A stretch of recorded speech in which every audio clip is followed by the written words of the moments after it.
Natawagin ko sana. Balis naman ang mata mo. Tinanda na ng jeep.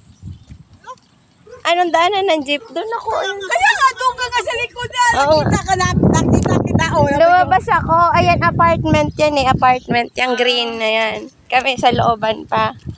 Si tatay mo, hindi mo nakita doon mamili niya? doon. Ayaw. Hindi.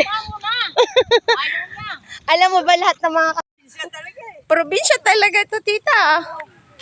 Gabi. Ayan, no, may mga kuhol-kuhol pa, oh.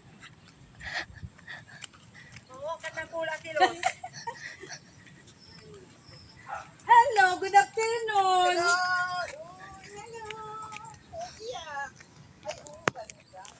Ang dami ng tindahan nito, Panginoon. Pagkaw, nalalapit dito, nagtalo ng maraming dugo. Ang bawas kami Walang pananakaw. Pinumpukan ko, huwag kayo magtagal dito. Amen. Mapapalitan ka. Mapapalitan agad araw-araw. Mabili. At marami customer ang pupunta dito. Tinatawagan namin. Hindi kayo maaaring kabukat dahil mapapalitan kayo. Hanap ko natin ang panggan natin. Itlog, 10 pesos. Itlog na 10 pesos. Amen. Kailangan si Lord ang sentro ng bahay na ito. Yes, pundasyon. Maraming matibay, protektado, ingatan ng Panginoon. Amen. Kailangan lagi ka sa kasama. Lagi siya ang kasama natin dito sa pundasyon. Ito po, Panginoon, pagpalain mo natin ko, ulay ko ang Pinoy, at pagbuhos po namin ko Lord, hanggang sa taas. Dadalo yung anointing at protektado yung banal na Lord in Jesus' name. Ang aming bahay ito sa pangalan ni Jesus. In the name of the Father, the Son, and the Holy Spirit. Lord, sa pangalan ni Jesus, sa Lord, lahat ng pray tayo.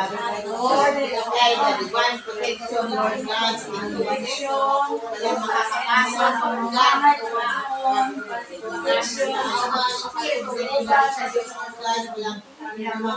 Espiritu lang galing sa Diyos ang makakapasok sa bahay. Amen. Espiritu lamang ng Diyos ang pagpapalaki ang Panginoon ng Diyos agad sa tahanan ito, Lord, at dinideklara namin, Lord, magagawin ito, ang lugar na ito, ang tahanan na ito para sa iyong gawain, Panginoon, Lord, na maraming kaluluwa, maraming tao ang makakakilala sa iyo. Sa pangalan ni Jesus. Ang kapangyarihan ng Espiritu sa lugar We declare this house is blessed. Amen. Financial breakthrough. In the name of Jesus. Paging ang layasan nito, lalo po ng pagkain. Amen. Hindi ang kapayapaan, magkakamahalan, magkaya refrigerator na. Amen. Ang pagkain, Amen. puno na Amen. papala. provisions po ng katibaran, hindi namin tinatanggap, hindi namin pinapayagan sa lugar na ito. Amen. In Jesus' name.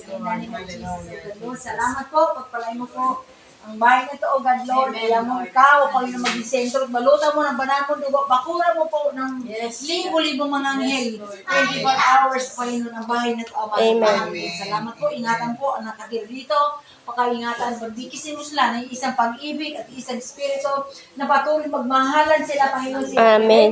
takal si Kuya, Tatay Jo. Panginoon, si Leia, pagpalay mo kanyang buhay, Amen. meron ka Lord, lahat kayong panay para sa kanya, in Jesus' Amen. name. Amen. Kapala mo pa. Bumulating ka na lang. Amen. Yan na yung may plastic dyan. Ayun, mag-harvest kayo dito. Ano natin? Tingnan natin. Dito na. Nasa bulsa. Ayos ah. Kundi lang, lalit sa malunggay. Oo, pareho malunggay yung Malunggay na. Yan. Pero ilan lang yan? Isang puno lang yan, oh. Oo, madami itong mamunga. Marami nang mamunga. Eh, ganito pala ito.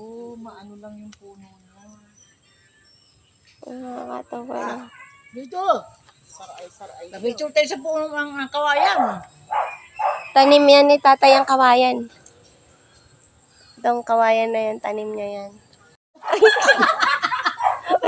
O yung matangkad. Saan ka pupunta ka, Ate Luz? Hindi mo makikita. Diyos ko talaga. Lusig talaga. Okay, ready? 1, 2, 3. Nay, tingin. 1, 2. Leia. busing. Oh, okay na. Baka malaglag ka dyan. Buti natanggalan na yan ng pako ni tatay lahat. Tikman mo yan. Hindi mo na ko kumakain. Ate Luz, tikman mo yan. Masarap yan. Ito. Kajos, kardis. Tikman mo siya, matamis-tamis yan. Buksan mo. Tinitinda yan. Lang siya nga hilaw. Pwede. Tikman mo. Para siyang ano, Murang-mura. basta masarap siya. Masarap yan.